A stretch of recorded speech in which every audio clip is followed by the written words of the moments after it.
What is going on, everybody? Welcome to the official episode 1 of PH2T3R live.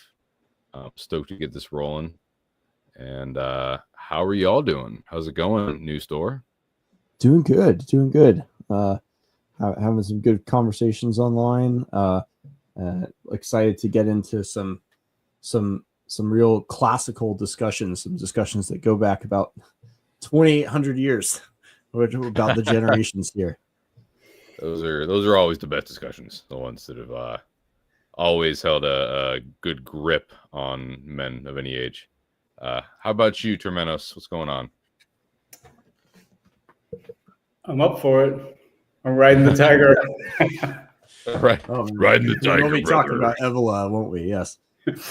Oh, we will definitely talk about Evola, because I think that's kind of the crux of it, right? That's what popularized the Kali Yuga in modern parlance. So obviously everyone's seen the title. I think our stance on the Kali Yuga is pretty straightforward. It's nonsense. If you sincerely believe that you're living in the Kali Yuga, frankly, it's a defeatist mindset. I think it's a path to losing everything that you hold dear on a grander sense, if you want to be apocalyptic about it. But on a smaller sense, it's just if you're convinced that the world's already over and you just have to sit there and do nothing until the next cycle comes around, then you're just going to be a loser for the rest of your life in bro terms. So to that end, it is a conversation worth having, because on the one hand, I think we're all on the same page about that, but I think it is worth, like, what are the reasons that people feel, to borrow a very early quote, that times are bad, children no longer obey their parents, and everyone is writing a book. Which goes back, I don't know exactly how far back, at least 2,000 years.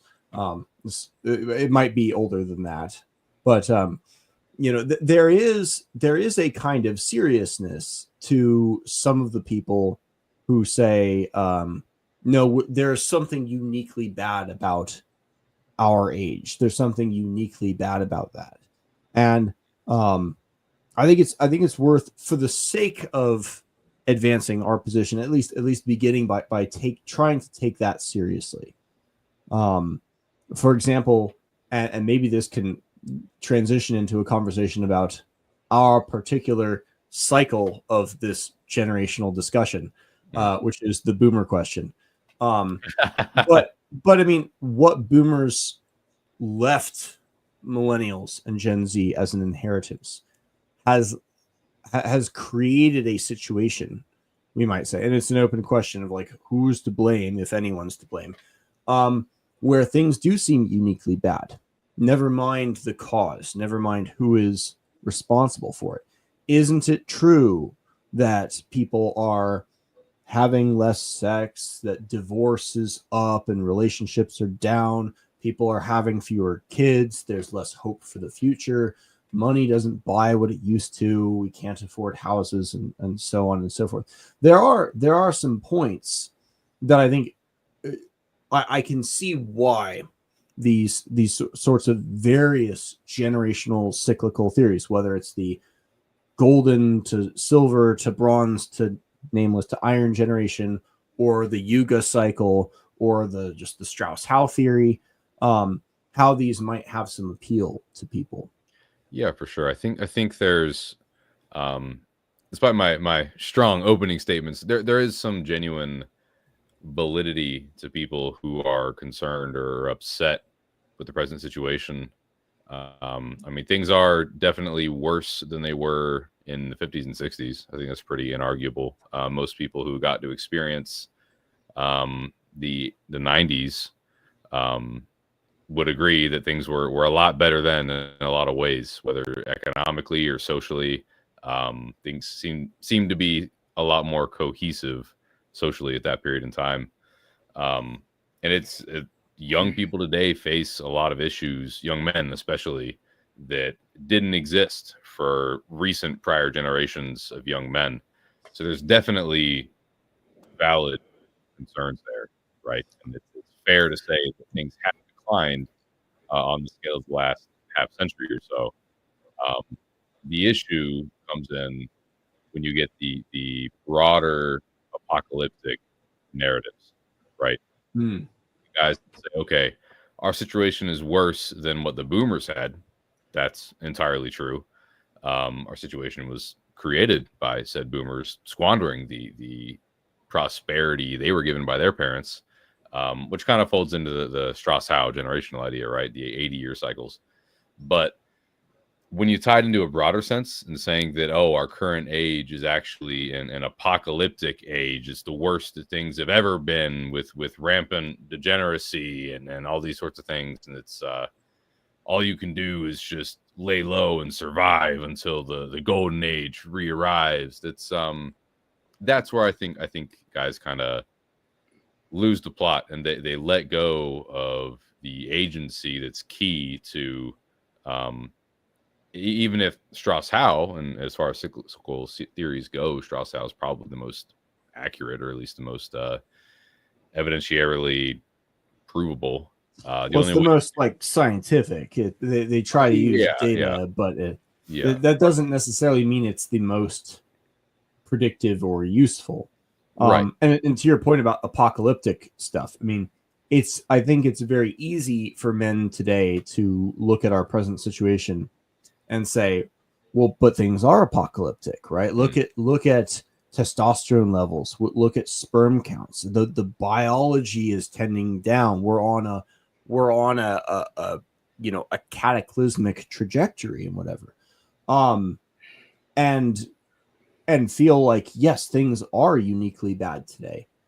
But our presence bias, I think, sort of blinds us to the things like that in the past that wound up not coming to be, and so we forget them. Yeah.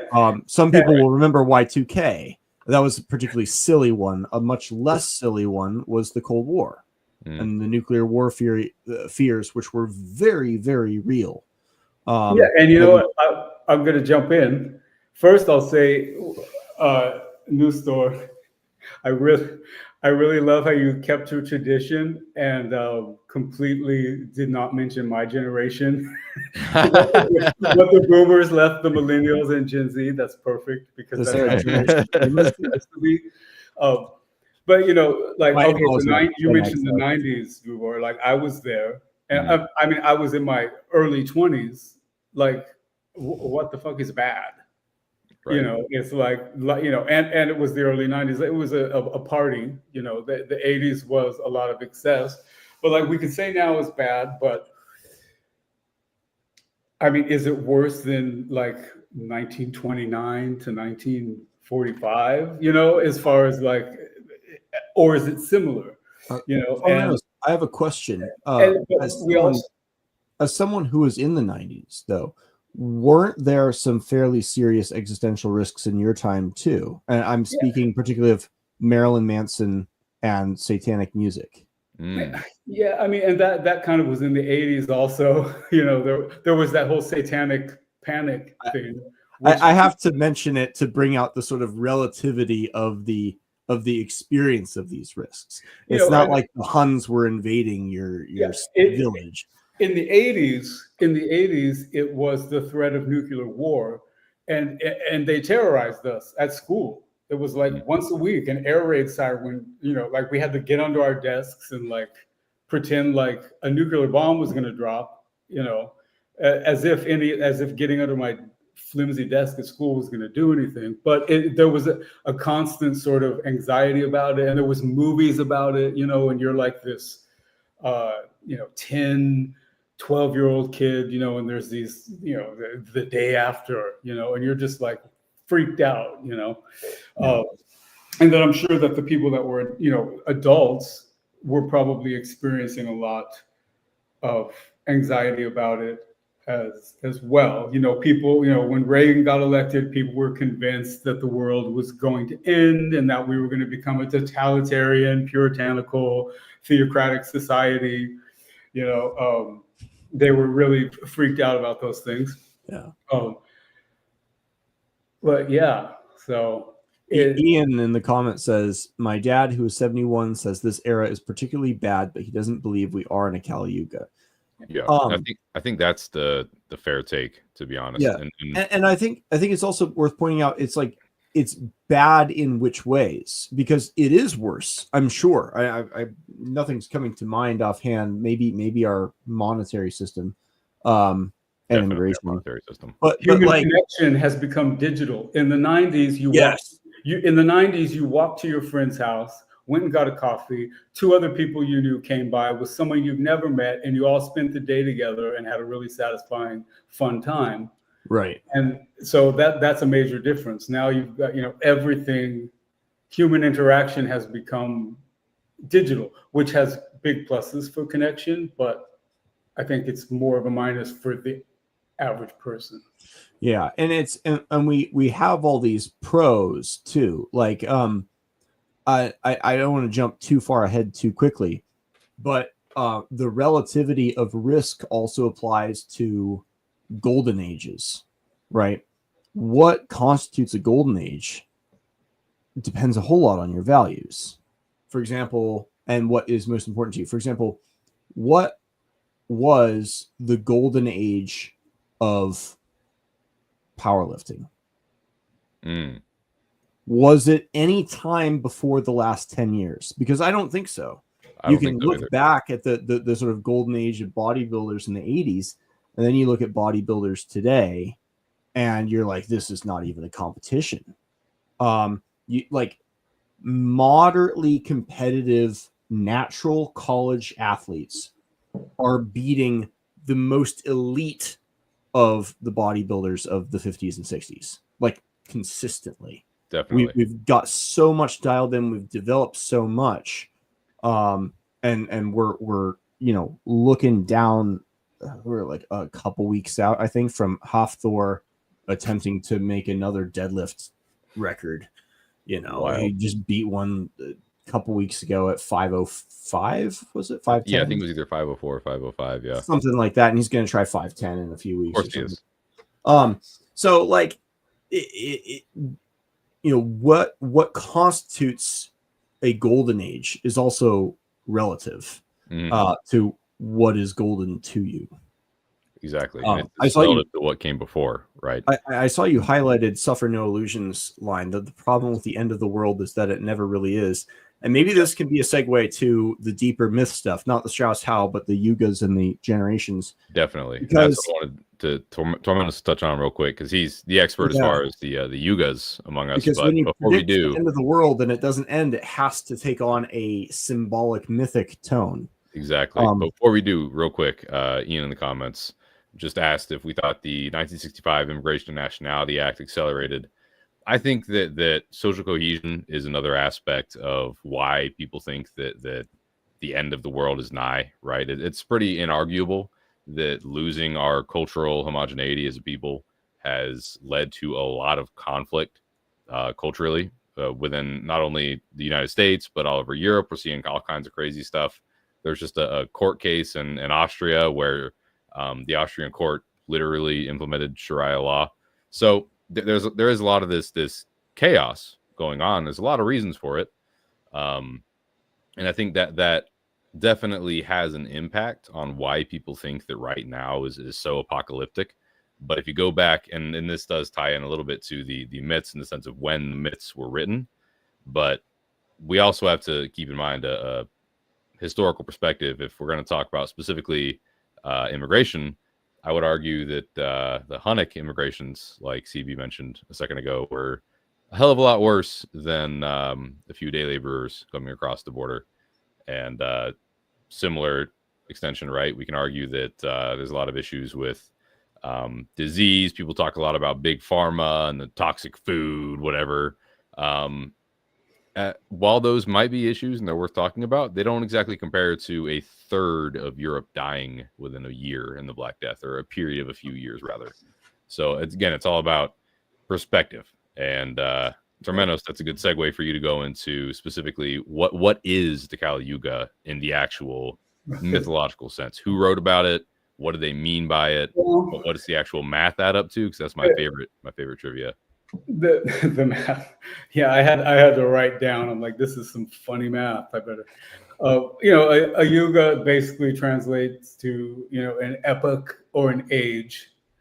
And it's from what you call Hindu mythology. It's found in their different texts, the Puranas, which are stories basically, and in the Mahabharata, which is one of their great epics. And they have 4 yugas.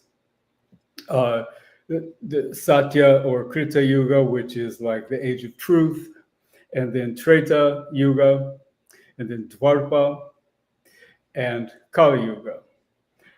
Sometimes it's described as like a cow. It's 4 feet. That the age of truth is a cow or a bull standing on 4 feet, and then 3 feet, and then 2, and then 1. And that symbolizes also sort of virtue, dharma, which is personal duty tied with destiny and cosmic order, just to keep that short. And it's very simple. It's pretty much matches up exactly with Hesiod's works and days and the 5 ages that are there. And so Kali Yuga means the dark age. It could be called the Iron Age as well. And, where everything's falling apart, people are less intelligent, spirituality is superficial, things are dominated by the laborer class. There's a whole bunch to it, but it's and it goes, and there are these cycles. You have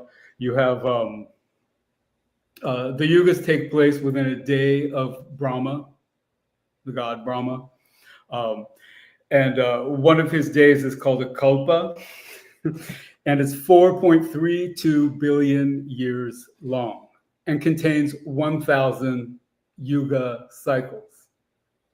And then there's 4.32 billion nights of Brahma, where the universe kind of it's called pralaya, and it's like kind of this dissolution of the material universe. And so there's 1,000 of these 4 yugas cycling 1,000 times over 4.32 billion years. And Brahma's lifespan is 100 years, of 360 of those days and nights. So that's like 311.04 trillion human years. And so the Kali Yuga is 432,000 years long.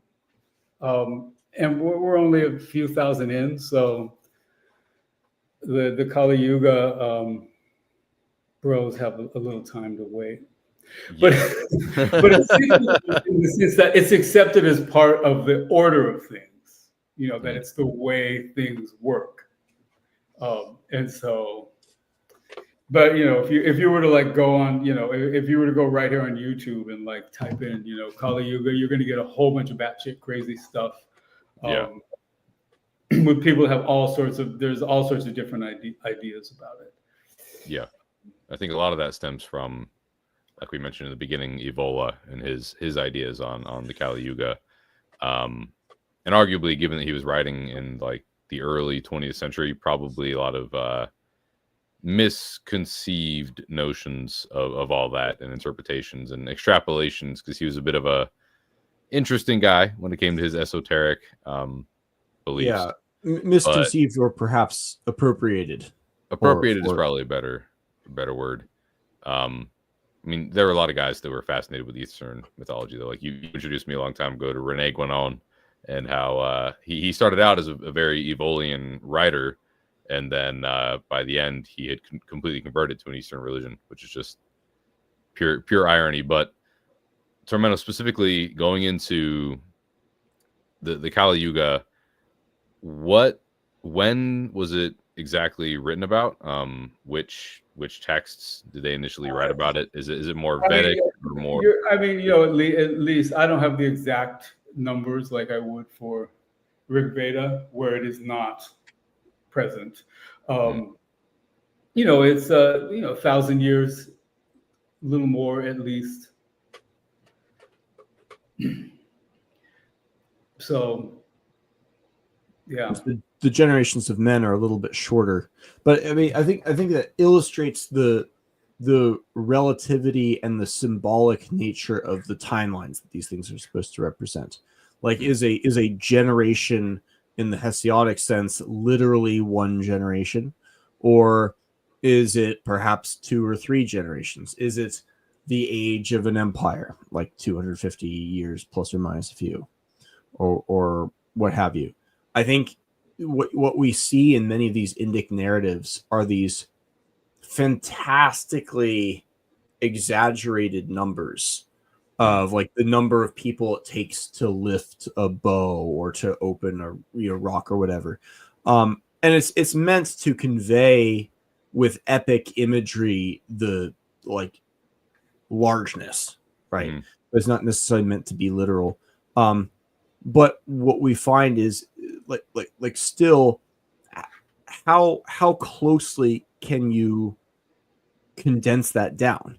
And what I found rather in my favorite commentary on this subject, which is Greg Naj's Ancient Greek Hero, he has this analysis of Hesiod's works and days, where he talks about the golden and bronze, or golden, silver, bronze, nameless, and iron generations. And if people don't mind, I could read it at length. But the short shrift is that I'll plot spoil at the end. Well, no, let me actually start at the beginning. I'll read a little bit of the works and days where he describes this. And this is Greg Naj's own translation of the Greek. This is from Hesiod's Works and Days, line 122. And they, the golden generation, are superhuman. They exist because of the will of Zeus. They are the good, the earthbound, the guardians of mortal humans. They guard acts of justice, and they guard against wretched acts of evil. Enveloped in mist, they roam everywhere throughout the earth. They are givers of prosperity, and they have this as a privilege, a kingly one. And there's some analysis of this in reference to Adonis and a few others, but the text continues. Then a second generation, a much worse one, a later one, the silver, was made by the gods who abide in their Olympian homes. They were like the golden one, neither in their nature nor in their power of perception. As a boy, each one was raised for 100 years by dear mother, and each one was playing around quite inept at home. But when the time of that's the same word as nepios, interesting. But when the time of maturing and the full measure of maturity arrived, they lived only for a very short time, suffering pains for their acts of heedlessness, since they could not keep overweening hubris away from each other. And they were not willing to care for the immortal gods, not willing at all, nor were they willing to make sacrifice on the sacred altars of the blessed gods, the way humans are required by cosmic law to behave, each group according to its own customs. Anyway, they too, when the time came, were hidden away by Zeus, son of Cronos. He was angry at them because they did not give honors. No, they did not, to the blessed gods who possess Olympus. But when the earth covered over this generation as well, they were called the blessed, abiding below the earth, mortals that they are. The second ones, though they too, like the first ones who are the golden generation, get their share of honor. Time. And this goes on. We describe a bronze generation, which is very violent, and a nameless generation, which is very like timid, and an iron generation as well. But what I love most about Naj's analysis here is that what we find are descriptions of characters in every age. And what they describe are mirror sets of virtues and vices in reference to particular traits. So, for example, the golden generation is pious, but the silver generation is impious. They have hubris. They don't understand their place in relation to the gods, whereas the golden generation does. And the bronze generation is very violent. They express their hubris physically rather than religiously, whereas the nameless generation, or was the nameless generation the good one? Let me find the passage here. So is it safe to say that it's in like alternating cycles? Basically, you have a good and then a bad, and then No, not alternating. It's all at once. It's all condensed in every generation. interesting. Here's a section here. I hope I'm picking up the right place. This is Greg Nosh, not Hesiod writing. Not only are the end of Generation 4 and the beginning of Generation 1 the same thing, we can also say that Generations 1 and 2 are the same thing, which is the positive and negative sides of cult heroes. And the Generations 3 and 4 are the same thing as well, which is the negative and positive sides of epic heroes. So the epic hero is Achilles, right? He's the guy who does the things. And the Generations 1 and 2 are the participants in the cult, the worshippers of the cult. They are either pious and respectful or impious and not respectful. Meanwhile, the heroes themselves are either violent and cruel, or they are courageous and saviors for their people. And Generations 3 and 4 are the same thing as well, which is the negative and positive sides of epic heroes. We can even say that Generations 1 and 2 are the same thing as Generations 3 and 4, since epic heroes do become cult heroes at the end of 4 in the cyclical logic of 1 to 2 to 3 to 4 back to 1 and so on. And this cycle is the same as the present, which is the quintessential here and now. We see this kind of thinking in the myth-making traditions of other Indo-European languages as well, in Celtic and Indic traditions, for example. The number 5 following the sequence 1, 2, 3, 4 is a symbol of integration and centrality. Even though Hesiod wishes that he did not live in the Iron Age, he still faces the struggle between decay and hubris, that is to say, justice and excess or arrogance, which he proceeds to split into two separate worlds, just as he split the world of heroes into two worlds, occupied by the cult figures on the one hand and the epic heroes on the other hand. And just as he had split those two worlds further into two subworlds each, occupied by heroes who are just and heroes who are unjust. So all of that is to say that much of this generational thinking, whether it's Strauss-Howe or the Yugas or the Golden Age or boomers or so forth, is like a mental way that we categorize and break down what we consider to be good and bad in the world. But we face aspects of these things, positive and negative, in every generation. I see every once in a while boomers try to clap back at millennials, dancing them. You'll see you'll see them especially talking about music. Like, look at the music. We'll deal with Electric Monkey in a moment. We'll see like, oh, look at our music, and it's like Bohemian Rhapsody on one hand, and comparing the lyrics to that to under my like Rihanna's Umbrella. The lyrics just Ella is like, oh, look at how much better our music is than yours. It's like, do you know how painfully easy it is to find a really, really good song come up with in the last 10 years? And to find some just completely forgotten garbage from the 70s. There's no shortage of that. You know, we've just forgotten most of it. Yeah, just compare ABBA's less popular records with someone like Sleep Token and his lyricism. It's like, come on, guys. I don't know if I'd put Sleep Token at the top, but yeah, there are some good ones for sure. You know, and some of it comes down to taste and the relativity of what you value. But yeah, as far as Electric Monkey is concerned, or running a cult of some kind, the choice is not between in a cult and not in a cult, right? The choice is between which cult do you want to live in, and there are some good options out there. There's the Socratic cult, the Socratic hero cult, and when we're talking about cult, when Naj is talking about cult, he's talking about it in the anthropological sense, right? So science, the practice of science, is a variation of the Socratic hero cult. We are going to pursue knowledge for the sake of pursuing knowledge as a religious virtue. And this is like very clear if you go back into the origins of science. It's an explicitly religious undertaking.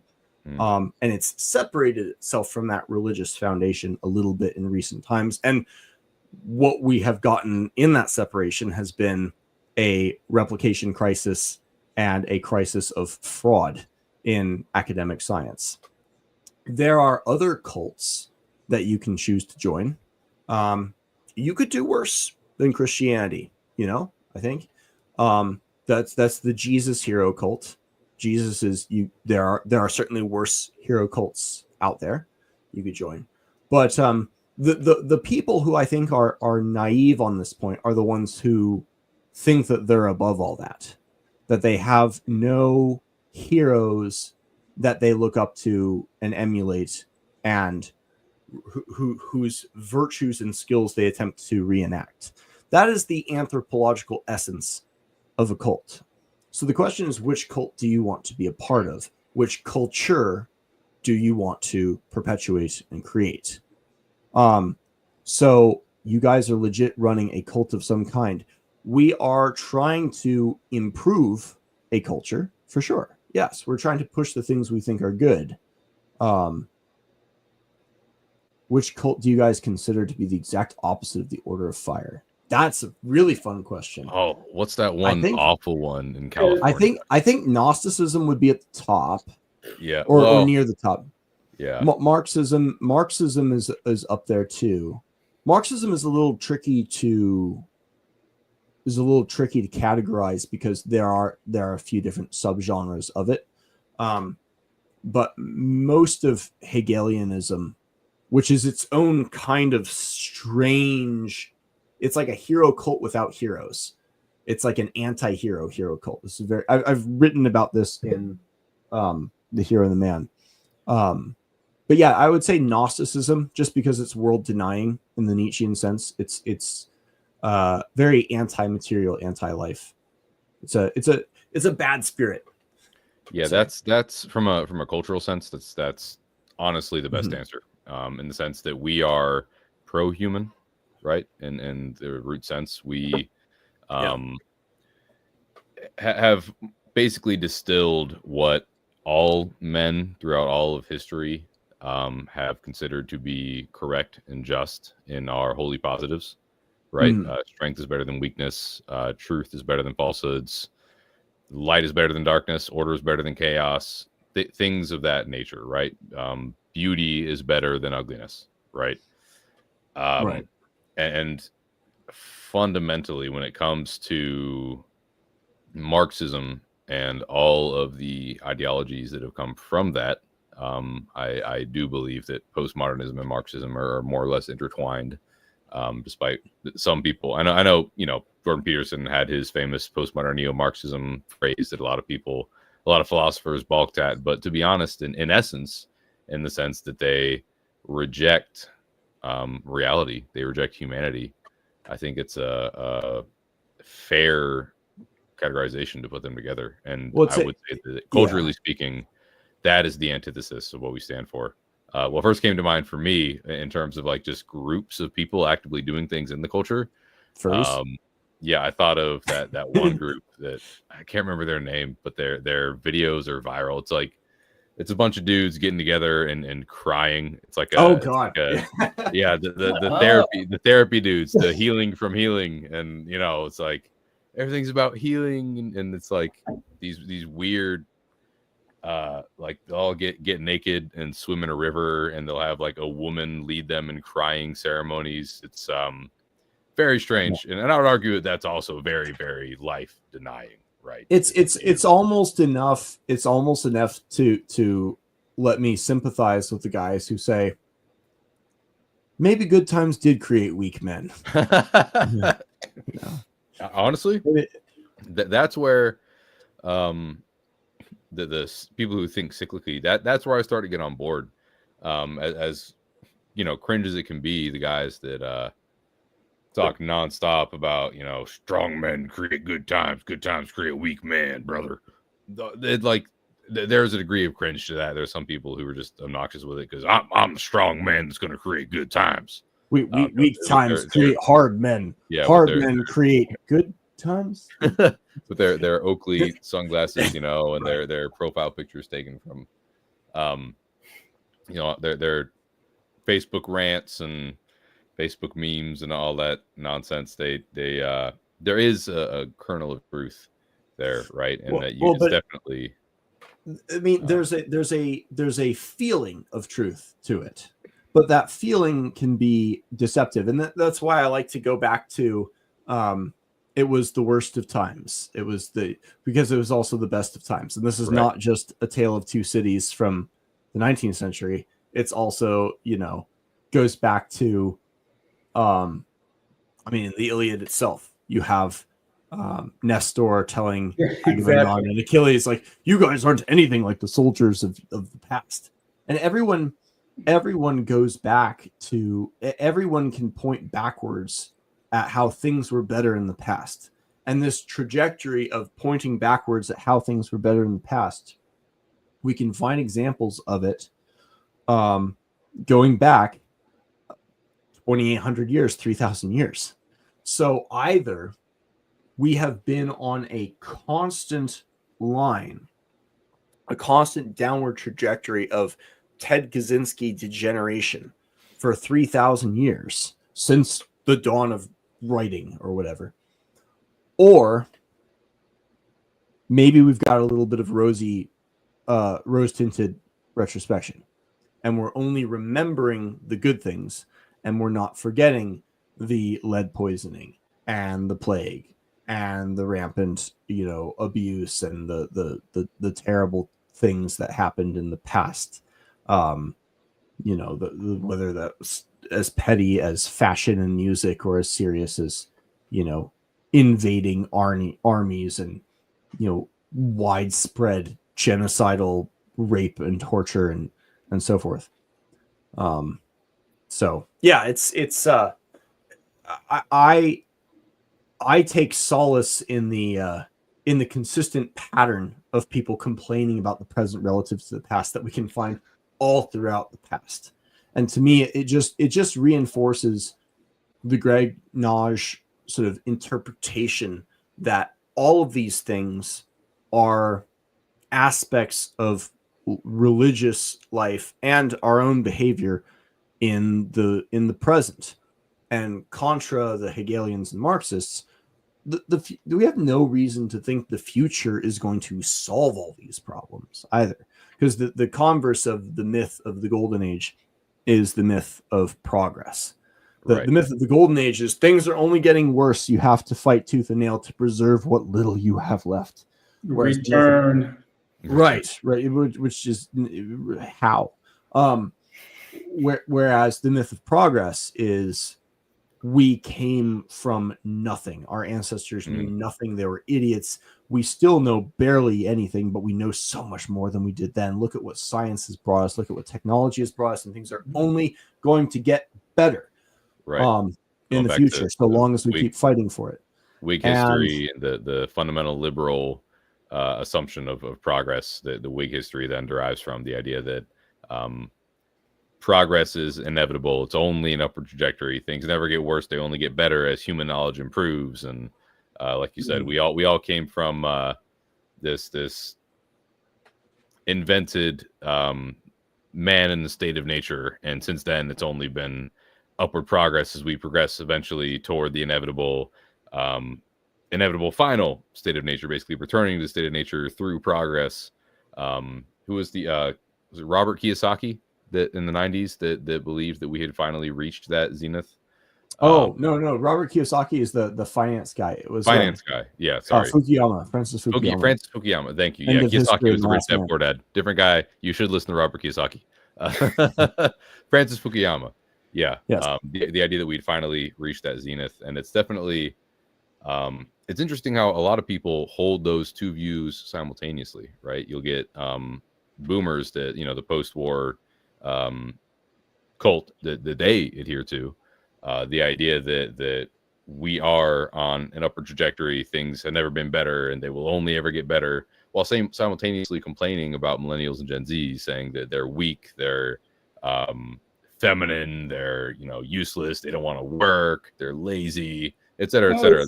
The same way that every generation, going all the way back to Hesiod, complained about present generations. Oh, way earlier. I mean, it's the Nestor in them. He's exactly. It's literally Nestor. Yeah. It's just the thing that people do. But if you're doing something good at the same time, I guess it's just griping. I mean, it also in contrast to that whole thing, you also have, and within the last 100 or so years, you have Thus Spake Zarathustra, and you have Sun and Steel. Like what are you going to do? Like, what is your vision for yourself? What is your ideal? That those two things line up very much with sort of a lot of the solar idealism. Exactly. It's like there's no talk about an age or the world coming to an end, and the golden thing that those two works are looking for is, I mean, this sounds crazy, but it's inside you. That's exactly right. No, that's exactly right. I think my least favorite intellectual post I see, and I see variations of this post come up periodically online, is the look at how they've simplified everything. Look at how architecture has become simplified and lost its decoration, its refinement, and so forth. For every in my head, whenever I see that post, and it'll contrast some like ornate cathedral to some very, very simple minimalist architecture today. In the city I live in, there's a lot of like minimalist, boxish, like Home Depot type strip mall architecture. And there are also actual cathedrals. There are like really nice buildings that have been built very well and are interesting 110-year-old buildings that have been renovated into office space, but they keep their old walls and doors and stuff. It's kind of cool. And for every post, I imagine someone having like three options they can look at.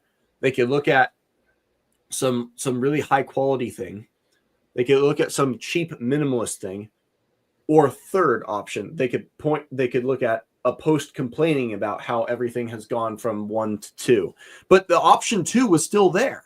There's so much good like quality stuff, and so much of what age people think that they're living in reflects what they choose to focus upon. Yeah, and you can have both. You can have decorated and ornate, because when it comes to seeing, when it comes to looking, and when it comes to art, pretty is not everything. It's not all about pretty, and so you can have things that induce awe, like the old, Catholic cathedrals and art from the past, but there can also be minimalist things that can create a sense of space and the moment. You've got Donald Judd, Robert Smithson, and his wife, Nancy Holt, incredible pieces, the sun tunnels, spiral jetty.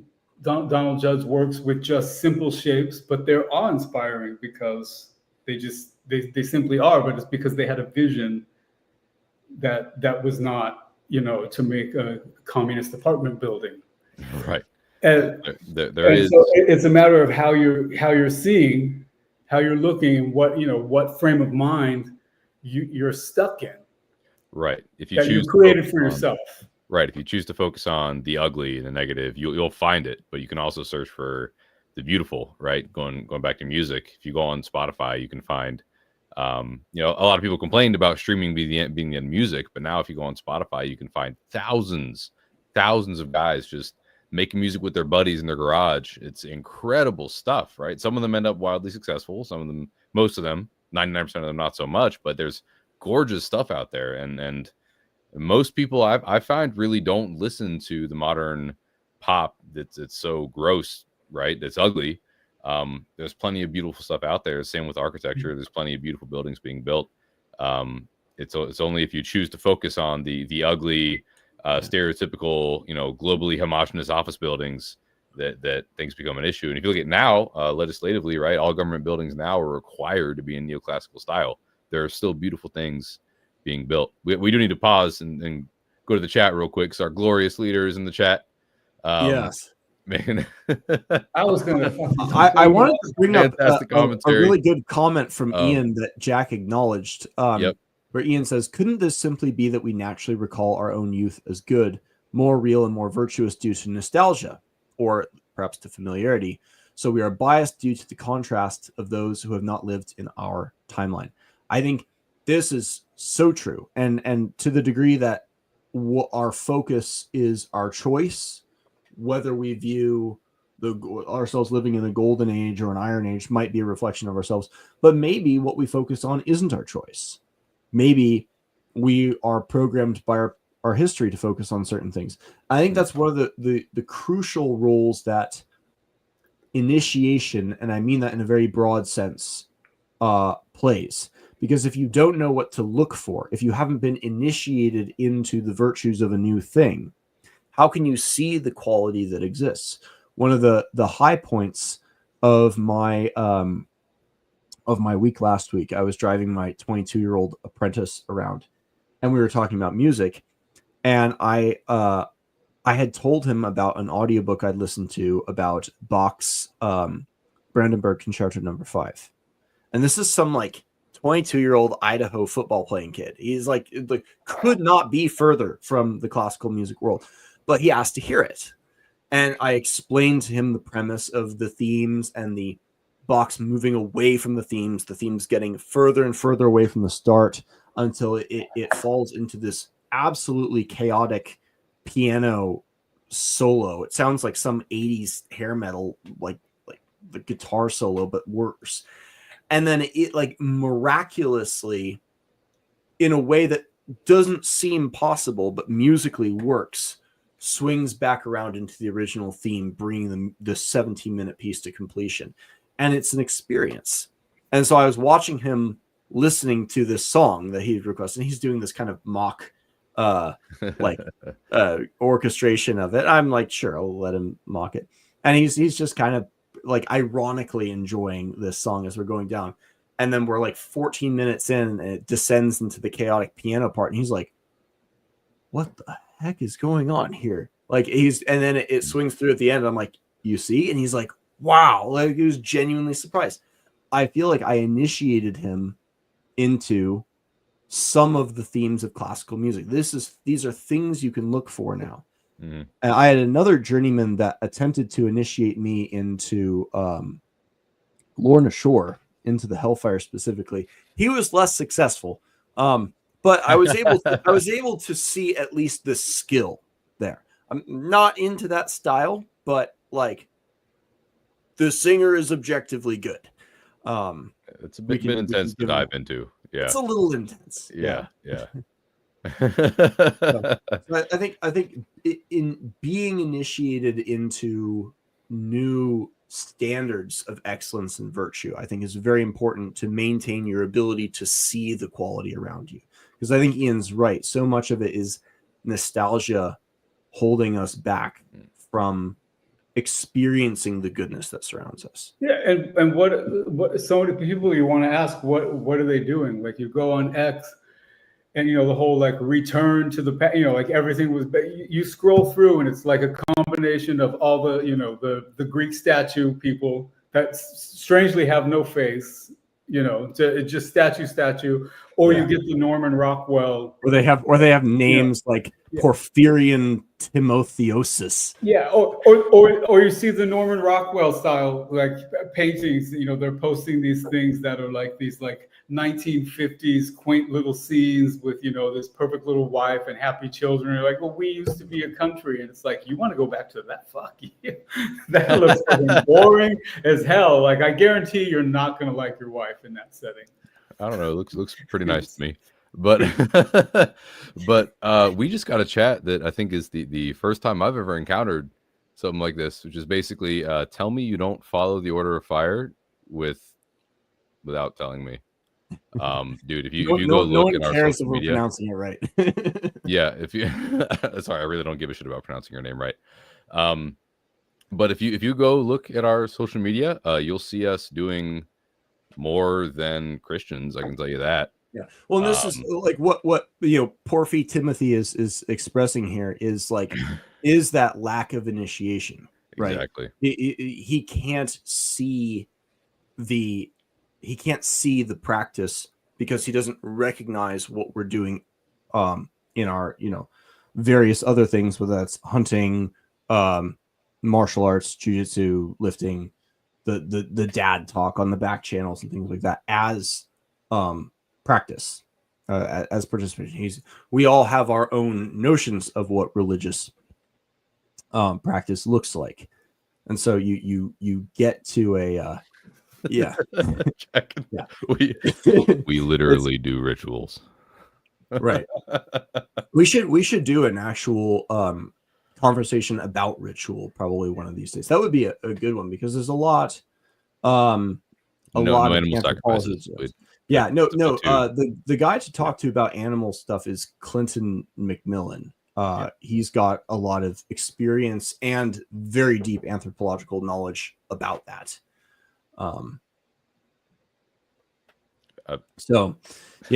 Animal sacrifices are interesting. You could legitimately say that the Thanksgiving turkey is an animal sacrifice.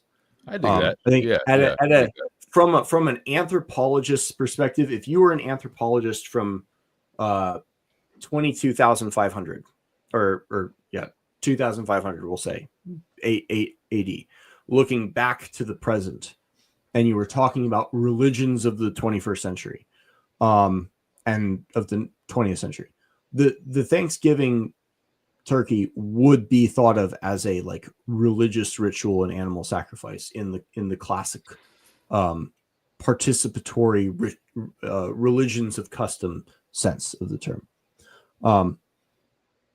So sort of a tangent on that. I mean, no, that's valid, right? If you think about in the modern context of ritual, right? Thanksgiving is absolutely a ritual that we celebrate culturally, and killing and eating a turkey to represent giving thanks. That's textbook, right? That's like every sacrifice in the Iliad, right? That's exactly how they worked. Yeah, they had their own way of doing it. They wouldn't stuff it and present it and have someone ritualistically like carve it up and stuff. They would instead, wrap the bones in the fat and have the meat on skewers and so forth. But it's the same general idea. Right. Ian asked another very important question. Which one of you will win at arm wrestling? Oh, that's a good question. My bet would go to Dustin. I'm trying to catch up. It's I think Jack would probably beat us all, but yeah, he definitely would. Yeah. But it's not all size when it comes to arm wrestling, right? There's a lot of skill involved, and you have that, blue collar tradesman strength. So, it's valid. We'd all beat that mayoral candidate in New York, though. Yeah, they said that was 135. I was looking at the weights. I think it was more like 115. Those look like 25-pound weights to me. No, there was a 10 on each side. I was looking at it close too. You were okay. So it was like 35 25 and 10. It was 25 and it was 25 and a 10. I think Then that would have been 115. Yeah, that's what a champ. Yeah, I couldn't see it was at an angle where it's like how many are on there. Yeah. But just think that makes it worse. Just think that we live in an age to bring it back to generations and cycles and so forth. I read somewhere that supposedly, I don't know if this is true or not, but supposedly less than 1% of the population can bench 225. Really? We live in an age where we see a man, attempt to bench 135 or maybe 115 or whatever and fail. And we all collectively look at that and laugh. I don't think it was always true that would have been such a rare thing. We like to think back that our ancestors were so like strong and fit and so forth. I think they were mostly just not fat. I think they were trim, but they weren't necessarily that strong. So we live in both the least fit age and also the most fit age, the best of times and the worst of times, to borrow a line, at the same time. And isn't it something that we live in an age, a generation, we might say, where we can look at someone fail to bench 135 and think that's really embarrassing. You know. Yeah, I mean, if you go back far enough, if you return far enough back, people weren't fat, but you also probably had parasites and, died at 40 because of, unlimited amounts of labor for somebody that was more powerful than you. Ian, Right. you are a Unless you modern were a king. hero. Unless you were a king. We'll have to go to the golden monsters too. We will find golden monsters somewhere to celebrate. They're on Amazon for like $50 for a 12-pack. It's rough. So that $20 would go very well to it. Yeah. So I think thank you. I think we're coming up on an hour here. There's been an interesting sort of ongoing conversation in the chat between Porphy and Jack about whether the turkey sacrifice is like a real sacrifice or not, because it doesn't coincide with Porphy's view of what a real sacrifice is or not. And I think that sort of encapsulates the importance of initiation that Ian sort of segued us into with the danger of nostalgia.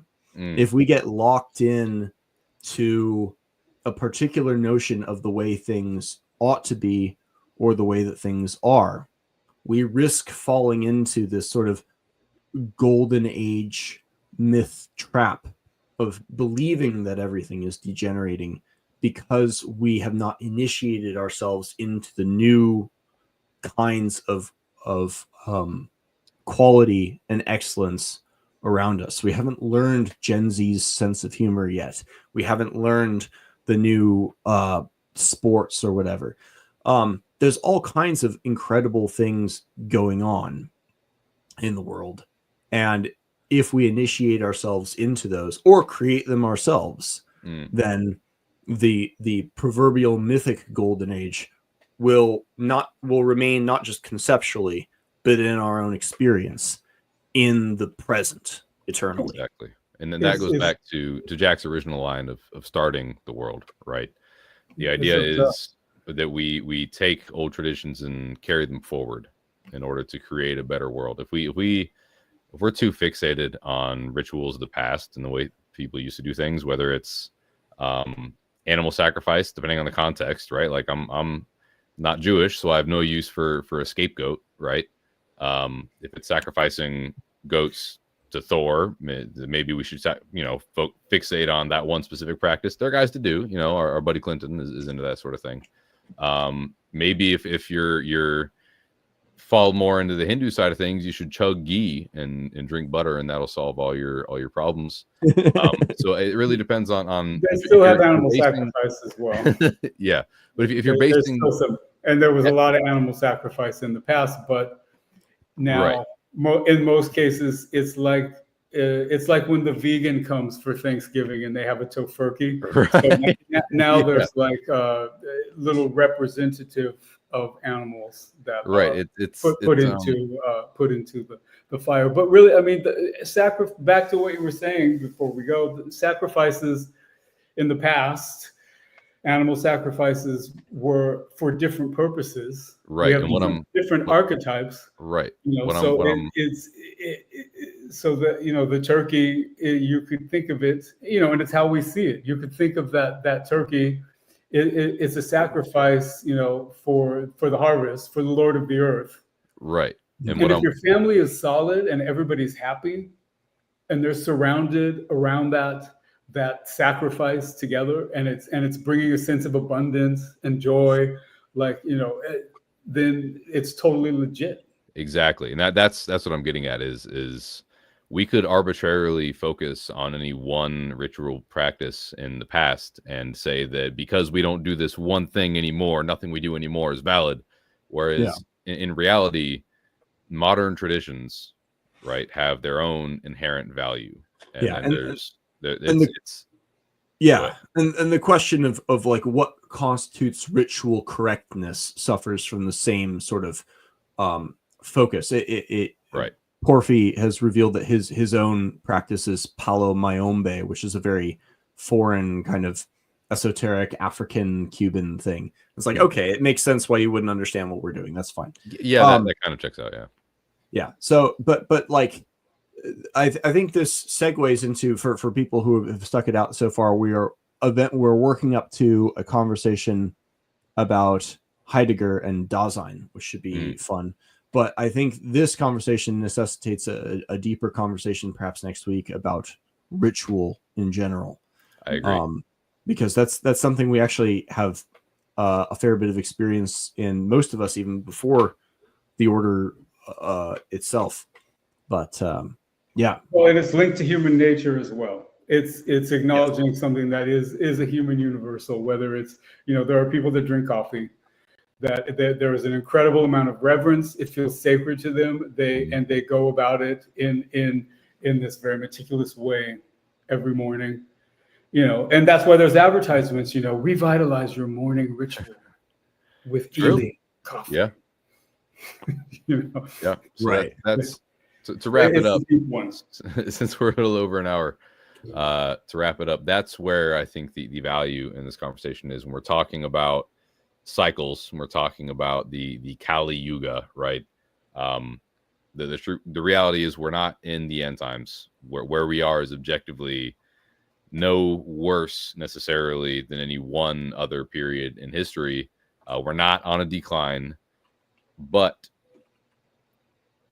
it's on us to improve our current situation. It's on us to improve our families, to improve our towns, our cities, and our country and our broader culture, right? It's on us to take that action and make improvements in the world. It's not on us to ride the tiger and wait for things to get better and end. And besides, if we're taking the literal interpretation of the Yugas, we'll be waiting for a very, very long time anyway. So y'all have any closing thoughts before we wrap? Not so much. I feel like we covered most of it, and there's always more to say. There will be people who can point to data supporting Strauss-Howe or whatever, but for every bit of data that supports it, there's other bits of data you could just as selectively choose that points to a sort of eternally regenerating vitality in each generation. Mm-hmm. I'd say one thing I'll say is anyone that's a sort of comparative mythology nerd that hadn't made the connection between the Yugas and Hesiod's ages, look into it deeper, because we could have done an hour of point by point comparison that's kind of striking. So if anyone's into that, I encourage them to go down the rabbit hole. That is a fun rabbit hole. All right, guys. Well, we will wrap here. Thank you, everyone, for hanging out. Everyone that stuck around. For anyone just tuning in, we'll be back same time next week talking about rituals, and that'll be a fun rabbit hole and deep dive on its own. Awesome. So, everyone have a fantastic night and stay solar. Stay solar.